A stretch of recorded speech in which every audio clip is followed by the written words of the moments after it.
Assalamualaikum warahmatullahi wabarakatuh. Bismillah, walhamdulillah, wassalatu wassalamu ala rasulillah wa ala alihi wa sahbihi wa man walah.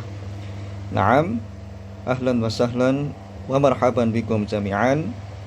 Kepada segenap santri kelas 12 KMI, tulab wa talibat, alhamdulillah di kesempatan kali ini barangkali di pertemuan pekan yang terakhir, karena pekan-pekan setelah ini kalian semua akan menghadapi masa-masa ikhtibar ataupun ujian atau ulangan. Baik itu dimulai dengan ujian tahfidz, kemudian ujian lisan, dan yang terakhir ujian tengah semester. Di antara yang diujikan di UTS yaitu pelajaran usul fikih yang kebetulan Ustadz sebagai pengampunya. Oleh karena itu, di pertemuan kali ini kita akan memurajaah secara umum terkait materi-materi yang pertama kali kita pelajari di awal mula kita bertemu sampai materi pekan kemarin. Ya. Ini nanti insya Allah tidak ada tugas, cuma sebagai kewajiban bagi kalian yang barangkali belum menyempurnakan tugasnya, atau mohon maaf belum sama sekali mengumpulkan tugasnya, baik itu tulab ataupun talibat, untuk segera dikumpulkan. Nanti akan Ustadz nilai dan masuk dalam nilai tugas atau nilai harian atau nilai ulangan harian. Sebagai penutup, barangkali kalian nanti dalam mengikuti ujian tengah semesternya tidak maksimal, misalnya derajat yang ada di nilai tugas itu insya Allah bisa membantu. Baik, kita mulai masuk ke murajaah kita. Ini sangat penting, mohon diperhatikan, jangan sampai kalian lupakan. Inti dari materi kita di awal mula kita bertemu sampai pekan ini di sini insya Allah. Yang Ustadz simpulkan atau jadikan intisari kembali. Murajaah ammah usulul fiqh min babil awal ta'rif usulul fiqhi ila babin nahyi.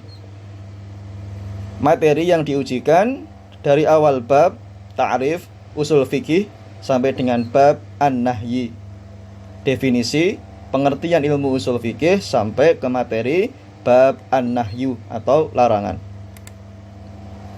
Kemudian nanti silahkan kalian fokus di pengertian atau definisi. Usulul fikhi yu'arrafu bi'tibarain. Al-i'tibarul awal bi'tibari mufradaihi. Usul yakni ma yanbani alaihi ghairuhu au qa'idatun mustamirrah. Ma yanbani alaihi ghairuhu au qa'idah mustamirrah. Nanti silahkan dimurajaah kembali. Pengertiannya sudah Ustadz sampaikan di awal mula kita bertemu. Ma yanbani alaihi ghairuh, bahasa mudahnya pangkal, akar, atau pondasi, atau sesuatu yang perkara yang lain didirikan di atasnya. Qaidah mustamirrah, kaidah-kaidah yang berkesinambungan, yang berlaku terus menerus. Kemudian al-fiqh ma'rifatul ahkam asy-syar'iyyah allati tariquha al-ijtihad, au bi'ibaratin ukhra al-masail al-ijtihadiyah. Pengetahuan terkait hukum-hukum syariat yang jalan penetapannya dengan metode ijtihad atau masalah-masalah ijtihad. Kemudian al-i'tibar ats-tsani bi'tibari kaunihi murakkaban idhofiyan au laqaban. Ingat, bi'tibari kaunihi murakkaban idhofiyan au laqaban, sama saja. Entah itu dari segi murakkab idhofi atau nama lainnya adalah laqaban. Kalau tadi mufradaihi, dari segi mufradnya dipisah, apa itu makna usul, apa itu makna fikih. Tapi dari iktibar yang kedua ini sudah menjadi satu kesatuan, nama bidang suatu ilmu, yaitu nama bidang ilmu usul fikih. Pengertiannya apa? Yakni qawaid mustamirrah au huwa al-qawaid allati yu'rafu biha al-hukmu asy-syar'i at-talabi al-ijtihadi. Di kitab ada, atau di ringkasan yang dulu sudah Ustadz tulis, barangkali Ustadz sampaikan, atau walaupun melalui lisan ya. Belum Ustadz bikin sebuah file ringkasannya. Artinya hampir mirip, kaidah-kaidah yang berkesinambungan, yang terus berjalan dipakai, atau kaidah-kaidah yang dengannya dapat diketahui hukum-hukum syar'i atau lebih dengan metode ijtihad. Berikutnya terkait dengan babul ahkam sab'ah, bab hukum-hukum yang 7. Di matan indal muallif fil matan ada namanya al-wajib, al-mandub, al-mubah, al-mahdhur, al-makruh, as-sahih, al-batil. Ini seperti di matan. Kelanjutannya masih di bab al-ahkam sab'ah indal muallif. Pengulangan: al-wajib, al-mandub, al-mubah, al-mahdhur, al-makruh, as-sahih, al-batil. Inda syarih inda syarih Asy-Syaikh Shalih Al-Utsaimin hafizahullah taala, al-ijab, an-nadbu, al-ibahah, al-hadru, al-karahah, as-sihah, al-butlan. Kemudian inda syara' dari segi atau dari istilah syar'i, mustalahat al-ahkam as-sab'ah inda syar'i: al-fardu, an-naflu, at-tahlilu atau al-halal, at-tahrimu atau al-haram, al-karahatu, al-qabulu, al-butlanu atau ar-raddu, mardud. Istilah-istilah tadi usahakan kalian pahami sebaik mungkin, kalian kuasai, karena maknanya sebetulnya sama ya. Cuma sesuai dengan penulisnya atau sesuai dengan istilahnya masing-masing ya. Tapi maknanya hampir sama, hanya perbedaannya di lafadz. Ini khulasahnya atau hasilnya, khulasah min mustalahatil ahkam sab'ah. Hasilnya sama, hukum-hukum yang 7 itu tetap 7, tapi namanya berbeda-beda. Al-wajib, nama lainnya al-ijab, nama lainnya al-fard. Berarti nanti kalau ada soal misalnya keluar, berikut ini salah satu dari hukum taklifi, misalnya A as-sahih, B as-sihah, C al-fard. Berarti jawabannya yang al-fard. Walaupun kalian merasa Ustaz tidak ada yang namanya al-fard, ada. Nama lain dari al-fard adalah al-ijab, nama lainnya adalah al-wajib ya. Berarti dari 3 istilah tadi usahakan kalian harus menguasainya dengan sebaik mungkin ya. Dibuat santai saja, dibuat mudah, insya Allah paham. Jangan dihafal ya, diteliti atau dipahami sebaik mungkin ya. Saya ulang, al-wajib, nama lainnya al-ijab, nama lainnya al-fard ya. Ini semuanya menunjukkan apa? Wajib, keharusan. Ta'rifuhu ma yusabu ala fi'lihi wa yu'aqabu ala tarkihi. Ma yusabu ala fi'lihi wa yu'aqabu ala tarkihi. Bila dilaksanakan mendapatkan ganjaran pahala, dan jika ditinggalkan mendapatkan apa? Hukuman atau mendapatkan ancaman, yaitu dosa. Kemudian yang kedua, al-mandub, an-nadab, an-nafal. Al-mandub, an-nadab, an-nafal. Mandub sama dengan an-nadab, sama dengan an-nafal. Nama lainnya as-sunnah. Misalnya kalian membaca hadis, dengar minas sunnati kada. Nah, itu berarti apa? Hukum sunnah, mandub, nadab atau an-nafal, nafilah. Artinya apa? Yang sangat ditekankan, yang sangat dianjurkan, disunahkan. Nama lainnya ada 3 kalau di sini. Tadi yang sunnah tambahan dari saya. Ta'rifuhu, pengertiannya, ma yusabu ala fi'lihi wa la yu'aqabu ala tarkihi. Apa yang bila dilaksanakan mendapatkan ganjaran pahala, dan bila ditinggalkan tidak mendapatkan hukuman atau tidak mendapatkan ancaman. Tapi ada pengecualian. Tapi orang tersebut telah melewatkan fadilah, keutamaan dari suatu ibadah. Bisa dibilang rugi walaupun tidak mendapatkan ancaman atau dosa. Kemudian yang ketiga, al-mubah, al-ibahah, al-halal atau at-tahlil. Diingat ya, ini sama. Namanya sama, hanya istilahnya, penyebutannya berbeda-beda. Maknanya tetap sama. Al-mubah, al-ibahah, al-halal, at-tahlil. Artinya apa? Halal. Boleh, ya. Ta'rifuhu ma la yusabu ala fi'lihi wa la yu'aqabu ala tarkihi. Apa-apa yang bila dikerjakan tidak mendapatkan ganjaran pahala dan bila ditinggalkan pun juga tidak mendapatkan hukuman atau ancaman. Dia sama.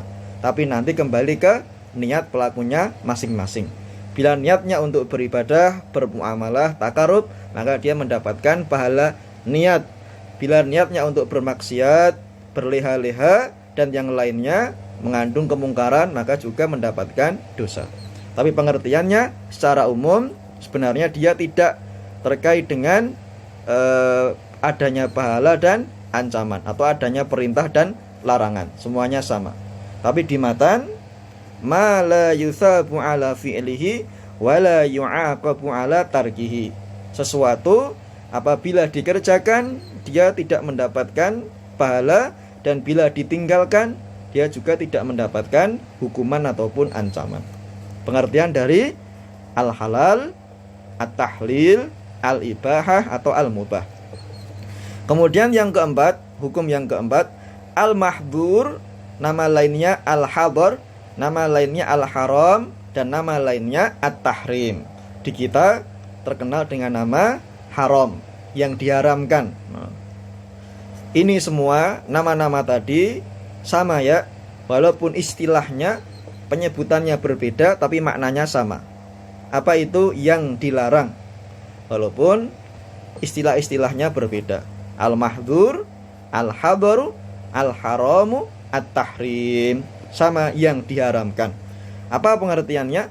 Ta'rifuhu ma yusabu ala tarkihi wa yu'aqabu ala fi'lihi.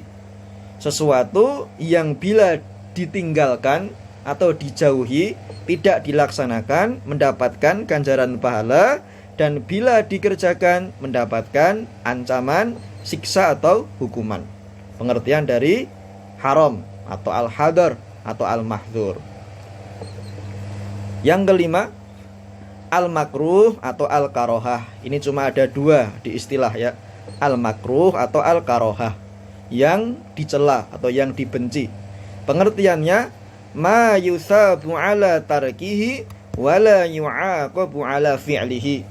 Sesuatu yang bila ditinggalkan, yang bila dijauhi, yang bila tidak dilaksanakan akan mendapatkan ganjaran pahala, dan bila dikerjakan atau dilaksanakan tidak mendapatkan ancaman, dosa atau siksaan.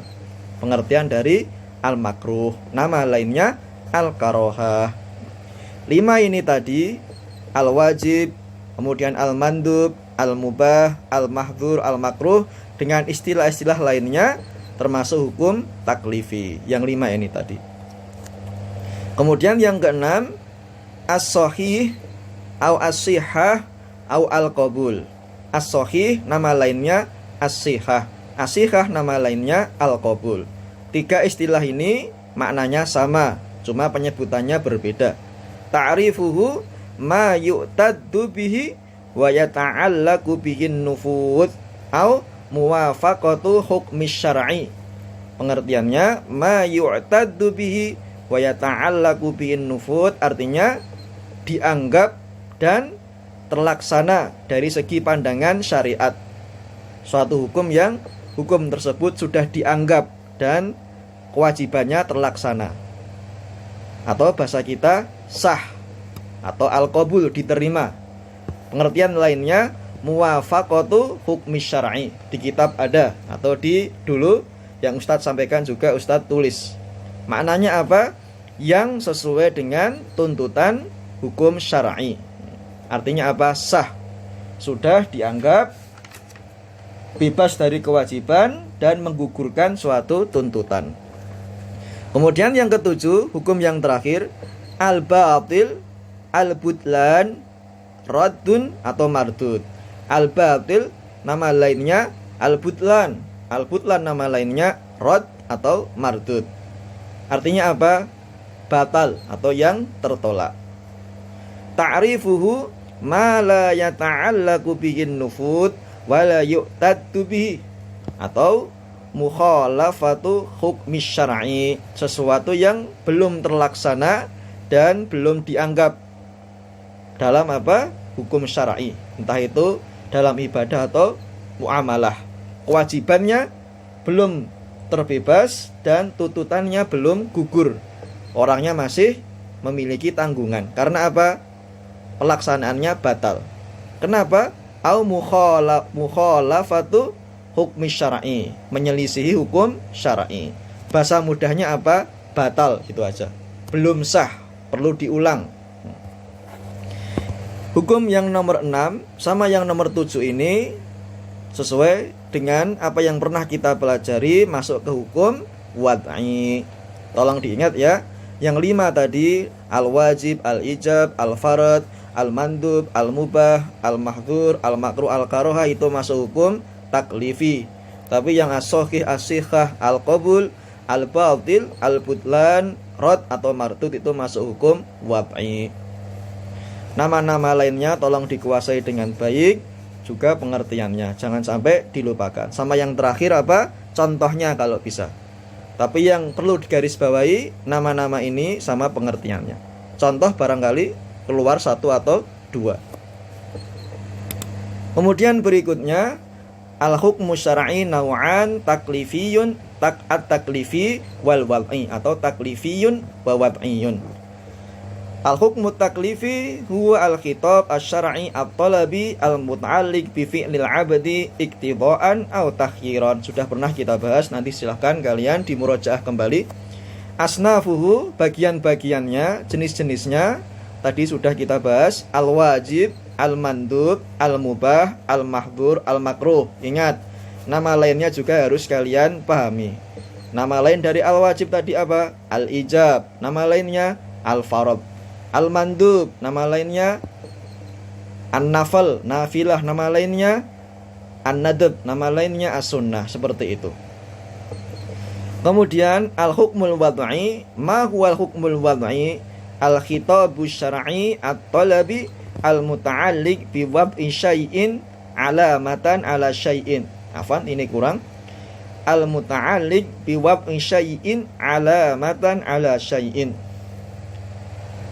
Tuntutan syar'i at-talabi terkait dengan urgensi hukum tersebut dengan memberikan suatu tanda atau suatu respon. Bagian-bagiannya asyarat, as-sabab, al-mani, as-sihah, al-butlan. Tanda apa? Alamat apa? Yaitu sebagai syarat, sebagai sebab, sebagai al-mani, penghalang atau sahnya suatu amalan, suatu perbuatan atau batalnya suatu perbuatan. Jadi hukum wad'i di sini apa? Berkaitan dengan wad'u syai'in alamatan ala syai'in. Apakah perbuatan seorang mukallaf itu, seorang hamba itu sah, batal dikarenakan ada suatu syarat yang belum terpenuhi, sebab yang belum diketahui, atau adanya suatu penghalang. 5 ini termasuk bagian dari hukum al-wad'i. Tadi sudah kita bahas khususnya di 2 ini, as-sihah wal butlan. Kemudian babul ilmi, ini juga sudah pernah kita bahas. Nanti silahkan kalian kuasai lagi, terutama terkait dengan apa? Bagian-bagian sama pengertiannya. Al-ilmu kisman, ilmun daruriyun wa ilmun muktasab atau nadhari. Ilmu itu ada 2, ilmu daruri dan ilmu muktasab. Al ilmu ad-daruriyyu huwa ma lam yaqa' an nadharin wastidlal, yaitu yang dimaksud dengan ilmu daruri adalah pengetahuan terhadap sesuatu yang pasti tanpa membutuhkan penelitian atau pencarian bukti pembenaran sebelumnya, sudah diketahui dan diterima oleh akal. Contohnya adalah pengetahuan yang muncul dari salah satu panca indera atau ilmu yang diperoleh dengan jalan mutawatir. Kemudian bagian yang kedua, kita secara umum ya, tidak semua kita bahas karena ini murojaah. Al-ilmu al-muktasab atau an-nadhari, nama lain dari al-ilmu al-muktasab, an-nadhari. Wal mauqufu 'alan nadhari wal istidlal. Ilmu muktasab yaitu ilmu yang membutuhkan penelitian dan pencarian bukti, validitas atau pendalilan. Seperti apa? Ilmu terkait dengan wajibnya niat dalam sholat. Tolong diingat, ilmu itu ada dua. Apa saja? Ilmun daruriyun wa muktasabun. Berikutnya, ta'alluqul ma'lum bin nafsi, ta'alluqul idrak bil asya. Ini juga sangat penting, jangan sampai dilupakan. Hubungan antara pengetahuan dengan sesuatu atau dengan perkara tentang suatu pemahaman. Terkait dengan, dulu pernah kita pelajari apa? Tingkatan pengetahuan seseorang, tingkatan pemahaman. Al-ilmu, apa itu ilmu? Idraku syai'i ala ma huwa alaihi idrakan jaziman. Ilmu maknanya mengetahui sesuatu sesuai dengan keadaan sebenarnya dengan pengetahuan yang pasti. Afan, mengetahui suatu perkara sesuai dengan fakta, sesuai dengan kebenarannya dengan pengetahuan yang pasti, tidak ada keraguan di dalamnya. Kemudian yang kedua, al-i'tiqad, idraku syai'i ala ma huwa alaihi idrakan jaziman yakbalut taghyir. Al-i'tiqad atau keyakinan maksudnya mengetahui sesuatu atau suatu perkara sesuai dengan keadaan sebenarnya dengan pasti tapi dapat berubah. Namanya keyakinan. Nah, ini yang ketiga, dzan, prasangka, idraku syai'i ma'ahtimali dzidda marjuh, yaitu memperoleh pengetahuan tentang sesuatu dengan kemungkinan adanya dua hal yang salah satunya lemah.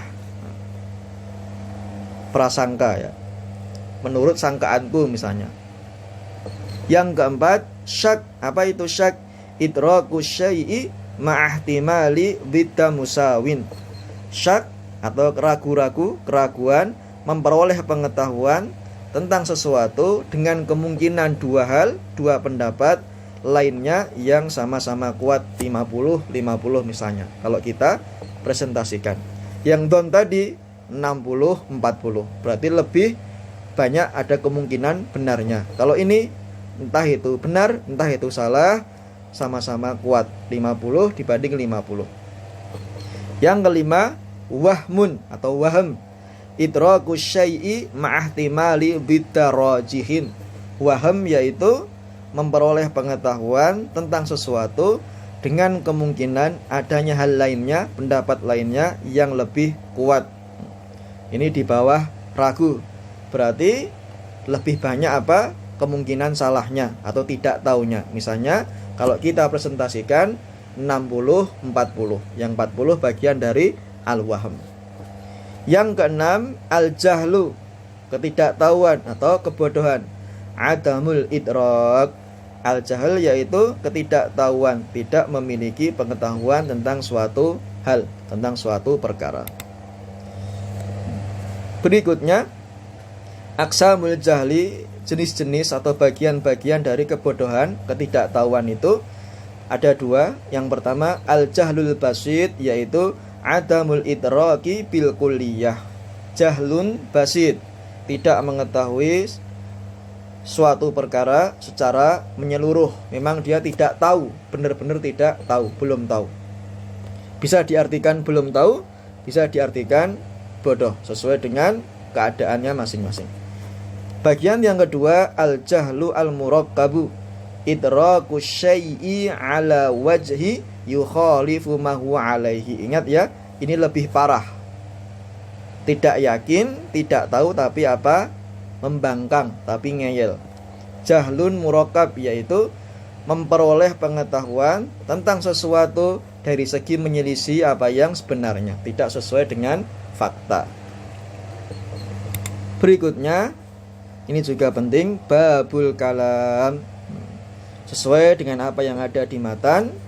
Aqsamul kalam bi'tibari istimalihi wa huwa yanqasimu ila haqiqatin wa majazin. Nanti silakan kalian murojaah kembali, apa itu haqiqah, apa itu majaz. Fal haqiqah wal lafdhu al musta'malu fi ma wudi'alahu, sesuai dengan apa yang Ustadz sampaikan di video sebelumnya. Hakikat adalah lafaz atau ungkapan yang digunakan pada asal peletakannya, sesuai dengan yang dimaksudkan, atau sesuai dengan perkataan Asy-Syarih Syekh Al-Utsaimin hafizahullah taala, al-haqiqah hiya mastu'mila fi mastuliha alaihi min lisanil mukhatabah. Hakikat menurut Asy-Syarih yaitu ungkapan yang dipergunakan pada suatu hal yang telah diistilahkan, maklum, dikenal, dipahami oleh sekelompok orang. Dipilih salah satu, entah yang al-lafdu al-musta'mal fi ma wudi'alahu atau mastu'mila fi mastuliha alaihi min lisanil mukhatabah. Tapi intinya antum harus tahu terlebih dahulu. Dalam bahasa kita, hakikat itu yang sebenarnya, tidak ada ungkapan yang tersembunyi di balik sesuatu tersebut. Kemudian yang kedua, al-majaz. Apa itu al-majaz? Al-lafdu al-musta'mal fi ghairi ma wudi'alahu. Adapun majaz adalah lafaz atau ungkapan yang digunakan bukan pada asal peletakannya, tidak sesuai dengan yang dimaksud. Au mastu'mila fi ghairi mastulika alaihi min lisanil mukhatabah, ungkapan yang dipergunakan pada selain yang telah diistilahkan oleh sekelompok orang. Berikutnya, kalau tadi sudah kita membahas tentang bagian-bagian al-kalam, ada dua. Yang pertama hakikat, yang kedua al-majaz. Kita bagi lagi. Al-haqiqah ada 3 macam. Yang pertama al-haqiqah lughawiyah, yang kedua al-haqiqah asy-syar'iyyah, yang ketiga al-haqiqah al-urfiyah. Pengertiannya seperti ini. Al-haqiqah lughawiyah al-lafdu al-musta'mal fi ma wudi'alahu fil lughah. Kalau yang syar'iyyah, ini khotok ya, afan, bukan syar'iyyah tapi asy-syar'iyyah, al-lafdu al-musta'malu fi ma wudi'alahu fi syara'.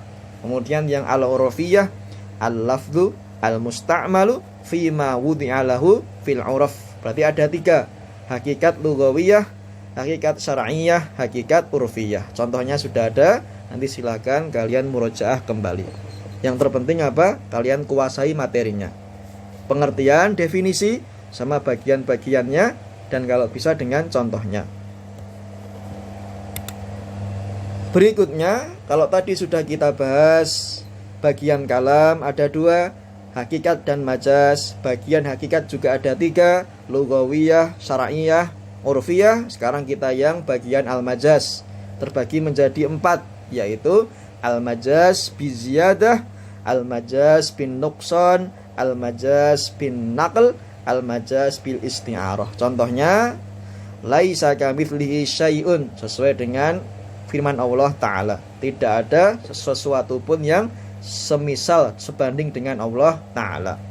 Contoh al-majaz bin nuqsan, was'alil qaryah, dan tanyakanlah pada penduduk desa itu. Penduduk di sini dihilangkan, namanya an-nuqsan. Yang ketiga al-majaz an-naql, contohnya al-ghaid, ya. Secara bahasa maknanya apa yang keluar dari aurat manusia, kotoran. Tapi di sini maknanya adalah tempat untuk buang air, yaitu apa? Kakus atau kamar kecil atau toilet. Contoh dari majaz an-naql. Bagian yang keempat dari majaz adalah al-majaz bil isti'arah. Contohnya jidaron yuridu an yanqab, dinding yang ingin runtuh, yang akan roboh. Sebetulnya yuridu di sini lebih pasnya apa? Terkait dengan perbuatan manusia yang memiliki akal, tapi Allah gunakan dalam ijaz balagi, keistimewaan ayat Al-Qur'an dari segi sastra dengan apa? Yuridu. Jidaron yuridu an yanqab, namanya majaz al-isti'arah ya. Yang bagian-bagian 4 ini silahkan kalian nanti kuasai kembali, 4 bagian beserta contohnya masing-masing. Jangan sampai apa? Terbolak-balik. Al-majaz bi ziyadah contohnya ini, al-majaz bin nuqsan contohnya ini, al-majaz bin naql contohnya ini, al-majaz bil isti'arah contohnya ini. Kemudian berikutnya babul amr, ini juga penting. Pengertiannya al-amru istita'ul fi'li bil qawli mimman huwa dunahu ala sabilil wujub. Permintaan dengan sebuah ucapan untuk melakukan suatu perbuatan terhadap orang yang lebih rendah derajatnya sebagai sebuah keharusan. Atau mudahnya khitabus syar'i al-muqtabi talabal fi'li. Khitab syar'i yang menuntut untuk melaksanakan suatu perbuatan. Dengan kata lain, perintah agama. Ya, 2 ini pengertiannya hampir mirip. Silahkan kalian ambil salah satu. Yang penting paham akan maknanya. Kemudian sighahnya yaitu if'al, ini mudah ya. Kemudian berikutnya wahiyya indal itlaq wa tajarrudi 'anil qarinah tuhmalu 'alaihi illa ma dallat dalilu 'ala anal murad minhu an-nadbu awil ibahatu. Lafaz if'al sighah, bentuk yang menunjukkan kata perintah, lakukanlah, laksanakanlah, kerjakanlah. Ketika diucapkan secara mutlak, terbebas dari makna lain, kaitan yang lain, namanya qarinah, indikasi atau petunjuk, maka hukumnya wajib, kecuali jika ada dalil atau indikasi yang memalingkan darinya, maka hukumnya yang asalnya itu wajib berubah ke hukum sunnah atau hukum ibahah. Contohnya apa? Contohnya adalah misalnya larangan bagi kaum perempuan untuk mengikuti prosesi pemakaman jenazah. Hukum asalnya apa? Haram. Tapi misalnya bagi anggota keluarganya yang bisa menjaga dirinya dari ikhtilat, maka dia apa? Diperbolehkan. Itu misal ya. Dan ada contoh yang lain. Tapi yang terpenting maksudnya apa? Bila dia diucapkan secara mutlak langsung, tidak ada kaitan dengan indikasi yang lain, maka dia hukumnya wajib, keharusan. Kalau tidak, entah itu nadab, entah itu ibahah, sebatas dianjurkan dan sebatas diperbolehkan. Wala yaqtadi taqrar ala sahih illa madallat dalilu ala qasdi taqrar wala yaqtabil fawur. Berdasarkan pendapat yang benar, yang kuat, amr, perintah itu tidak menuntut untuk dilaksanakan secara berulang-ulang, kecuali jika ada dalil yang memang menunjukkan maksud pengulangan. Wala yaktabil fawur, dan tidak menuntut untuk segera dilaksanakan. Kemudian kita ke kaidah ya. Wal amru bi ijadil fi'li amrun bihi wa bima la yatimul fi'lu illa bihi kal amri bis shalah amrun bit taharah al mu'addiyati ilaiha wa idza fu'ila yakhrujul ma'muru 'anil uhdah. Perintah untuk merealisasikan, mewujudkan sebuah tindakan mencakup perintah atas tindakan tersebut dan perkara-perkara lain yang menjadikan kesempurnaan tindakan tadi terwujud. Seperti apa? Perintah untuk melaksanakan sholat. Sesungguhnya perintah tersebut juga meliputi perintah untuk bersuci, misalnya berwudu atau bertayamum, yang menjadi pengantar sholat. Maka tatkala perintah itu tadi bersuci toharoh, entah itu wudu, tayamum, sudah dikerjakan, maka orang yang diperintah sudah terlepas dari yang namanya tanggungan, beban kewajiban. Kemudian qawaidnya atau fawaidnya, fawaid muhimmah haula tahdid mafhum al-amr. Ada 4. Amr, perintah, adalah tuntutan untuk melaksanakan suatu perbuatan. Sejatinya tuntutan perintah itu dari atasan kepada bawahan. Bila perintah itu datang dari yang sama derajatnya, namanya iltimas. Teman ke teman, santri ke santri, kawan ke kawan, rekan ke rekan, namanya iltimas. Yang keempat, bila perintah itu datang dari bawahan kepada atasan atau dari hamba kepada al-khaliq atau Tuhannya, namanya doa. Tapi kalau dari pegawai kepada direkturnya, namanya permohonan. Tolong dibedakan apa itu perintah amr, apa itu iltimas, apa itu permohonan, dan apa itu doa. Barangkali nanti keluar dalam ujian. Berikutnya wasiyagul amri naw'an, ini juga sama. Sigoh sorihah, wasigoh ghairu sorihah. Yang sorihah if'al, litaf'al, ismul fi'li, hayya, hayya, amin, dan masdar. Yang sorihah ini contohnya ada 4 jenis, fi'il amr, fi'il mudhari yang bersambung dengan lam amr, kemudian isim fi'il amr, kemudian masdar pengganti fi'il. Yang ghairu sorihah seperti ini, nanti silahkan kalian lanjutkan pembahasannya, kita mengejar waktu ya. Mithlu an yusofa bi annahu fardun aw wajibun mandub ta'ah aw kamadhi fa'ilin fi'lin fi kalamillah wa kalami Rasulillah sallallahu alaihi wasallam. Nanti silahkan kalian buka lagi pembahasannya, entah itu di file yang Ustadz berikan atau lewat video. Tapi intinya yang 2 ini, ada sigoh sorihah dan sigoh ghairu sorihah. 2 ini jangan sampai dilupakan. Kemudian bayanu qaidah ma la yatimul ma'muru illa bihi fahuwa ma'murun bihi, au ma la yatimul wajibu illa bihi fahuwa wajib, atau al-wasail laha ahkamul maqasid. 3 kaidah ini penting, tapi perlu diingat ini kaidah di bab al-amr, jangan sampai kebalik ya. Yang pertama kaidahnya, maknanya suatu perintah yang tidak bisa sempurna pelaksanaannya kecuali dengannya, maka ia merupakan sebuah perintah juga.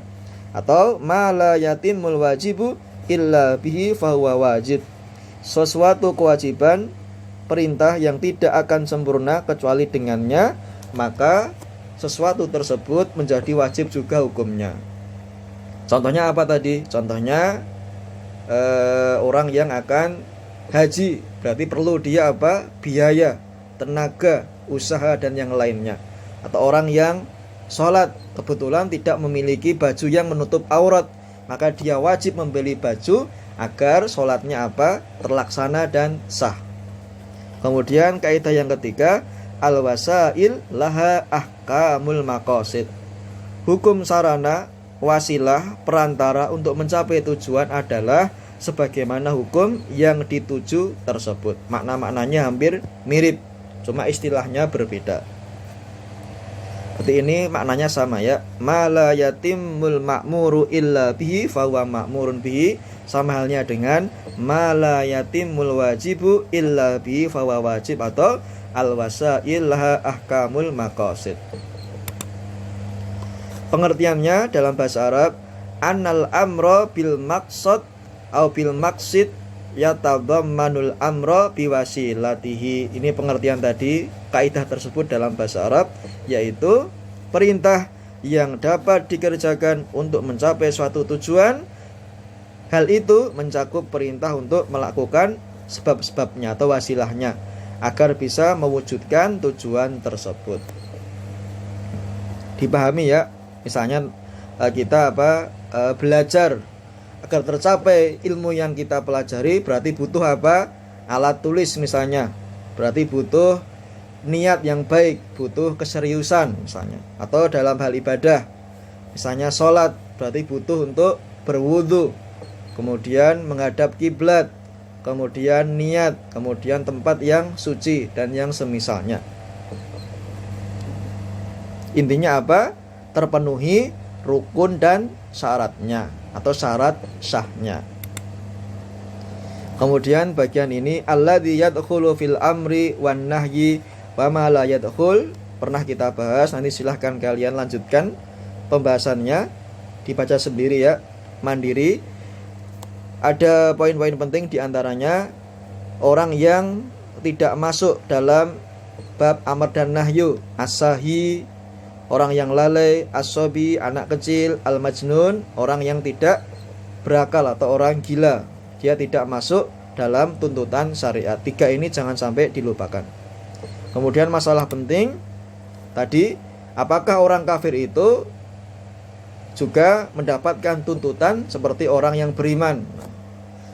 Kemarin sudah Ustadz berikan soal seperti itu, jangan sampai antum salah atau jangan sampai salah pemahaman. Kemudian wal amru bisyai'i nahyun an dziddihi wan nahyu anisyai'i amrun bidziddihi, ini juga penting. Maknanya perintah mengerjakan sesuatu berarti melarang dari mengerjakan yang sebaliknya. Wan nahyu anisyai'i amrun bidziddihi, larangan terhadap sesuatu berarti perintah dari kebalikannya. Ini juga kaidah penting. Silahkan nanti diulang kembali pembahasan yang Ustadz sampaikan, karena ini berkaitan dengan 2 bab, baik yang amr, baik yang an-nahyu. Pertemuannya di sini. Nah, contohnya seperti ini. Nanti silahkan kalian murojaah lagi. Kemudian an-nahyu, apa pengertiannya? Istid'a'ut tarki bil qawli mimman wadunahu ala sabilil wujub, tuntutan dengan sebuah ucapan untuk meninggalkan suatu perbuatan terhadap orang yang lebih rendah derajatnya sebagai sebuah keharusan, atau dengan kata yang lain maknanya larangan. Tapi ada poin penting, wa yadullu ala fasadil manhi anhu, sebuah larangan itu menunjukkan adanya kerusakan, tidak sah, tidak benar pada objek yang dilarang atau perbuatan tersebut dilarang, tidak boleh dilaksanakan, wajib untuk ditinggalkan. Berikutnya ba'du qawaid muhimmah fi mas'alatin nahyi. Tadi kita sudah membahas kaidah-kaidah penting yang terdapat di bab amr, kemudian kaidah yang sama-sama berada di bab amr dan nahyu. Sekarang kaidah-kaidah penting yang hanya terdapat di bab an-nahyu, ada 4. Al-aslu fit tahrim, al-aslu fin nahyi, al-aslu fin nahyi lit tahrim.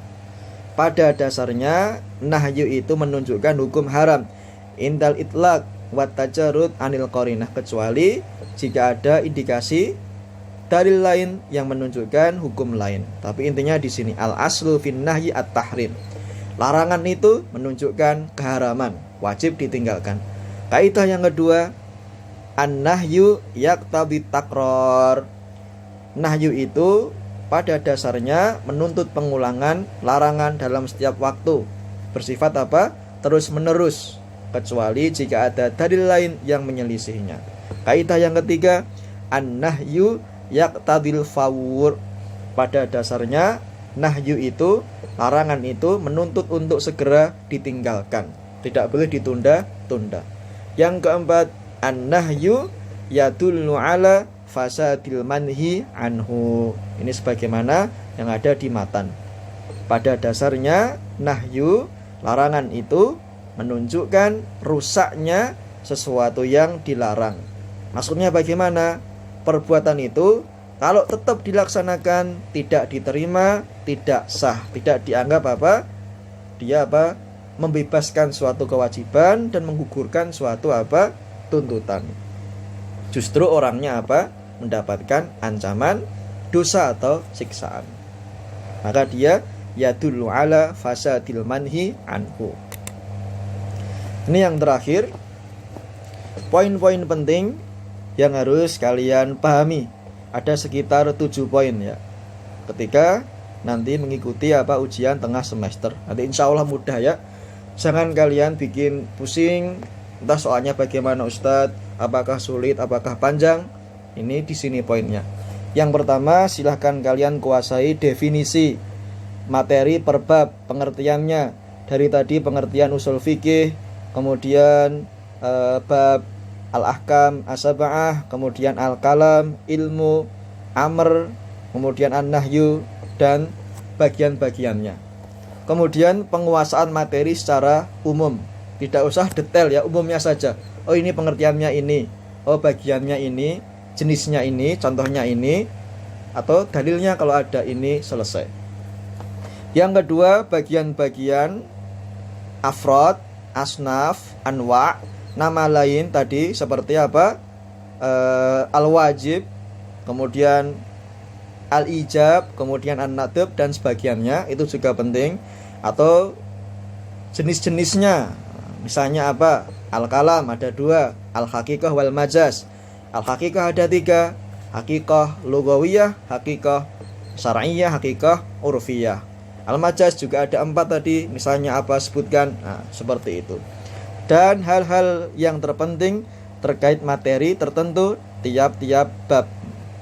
Kemudian yang ketiga, contoh-contohnya, faidahnya, dan dalil jika ada. Ini misalnya terkait dengan orang kafir, apakah dikenai dengan tuntutan syariat. Poin yang keempat, persamaan, perbedaan dari isi per bab. Tadi sudah kita singgung ya. Di antara kaidah ada yang masuk di bab al-amr, juga ada kaidah yang masuk khusus di bab an-nahyu, tapi juga ada kaidah yang sama-sama masuk baik di bab amr maupun di bab nahyu tadi. Kemudian yang kelima, kaidah-kaidah penting per bab jika ada. Ini terutama di bab amr dan nahyu, perintah dan larangan. Kemudian yang keenam, insya Allah soalnya berbentuk pilihan ganda. Kalau tidak salah berjumlah 30 atau 40 ya, kalau tidak salah ya. Kemudian yang ketujuh, soalnya insya Allah berbentuk bahasa Arab jika memungkinkan. Maksudnya bagaimana? Maksudnya adalah minimal santri bisa paham, karena fahmus soal nisful jawab. Memahami soal atau pertanyaan itu separuh dari sebuah jawaban. Kalaupun misalnya tidak memungkinkan dengan bahasa Indonesia. 7 poin ini jangan kalian lupakan. Terutama tadi yang Ustadz tekankan, ini harus dipahami, ini penting, ini bagian-bagiannya, nama lainnya, contohnya, kaidahnya, faidahnya, dalilnya, persamaannya, perbedaannya. Atau mudahnya tugas-tugas yang Ustadz berikan kepada kalian, jika kalian sudah paham, rajin mengumpulkan dari awal pertemuan sampai pekan kemarin, insya Allah kalian mudah. Kurang lebih seperti itu. Hanya soalnya secara umum, ini penguasaan materi secara umum, tidak detail. Soalnya seperti biasanya ya, ada tipe yang ringan, mudah, ada yang sedang, dan ada yang sulit. Jika kalian terbiasa mengerjakan tugas dengan serius, misalnya pengertiannya ini, bagian-bagiannya ini, contohnya ini, faedahnya ini, insya Allah mudah. Justru lebih mudah lagi karena ketika kita mengikuti suatu ujian, entah itu ujian UTS ataupun ujian NIHI, pasti yang keluar secara umum, tidak semua, tidak detail ya. Hanya saja babnya itu banyak, materinya banyak ya. Saya ulang lagi, poin-poin ini yang jumlahnya 7 adalah poin-poin penting. Jangan sampai kalian luput, jangan sampai kalian lepas ya. Tolong dipahami dengan betul. Tidak semua yang ada di kitab, yang Ustadz jelaskan di video, atau yang Ustadz tulis di dalam file PowerPoint itu kalian baca semuanya, dihafalkan. Tidak, hanya gambaran materi secara umum, kurang lebih pengertian, bagian, nama lain, jenis, contoh, faidah, dalil, kaidah, persamaan dan perbedaan, itu saja ya. Hanya saja babnya banyak dari awal sampai bab an-nahyu. Begitu kurang lebih murojaah kita kali ini. Mohon maaf waktunya terlalu panjang, sudah sampai kurang lebih 50 menit, tapi kita sesuai dengan jam saya 3 jam, insya Allah mencukupi buat kalian. Nanti barangkali ada yang di antara kalian masih bingung, masih perlu penjelasan, silahkan disampaikan ke saya ya. Insya Allah kalau ada waktu Ustadz akan menjawab. Selesai. Ma'akumut taufiq wan najah. Barakallahu fikum jami'an. Aqulu qouli hadza. Wassalamualaikum warahmatullahi wabarakatuh.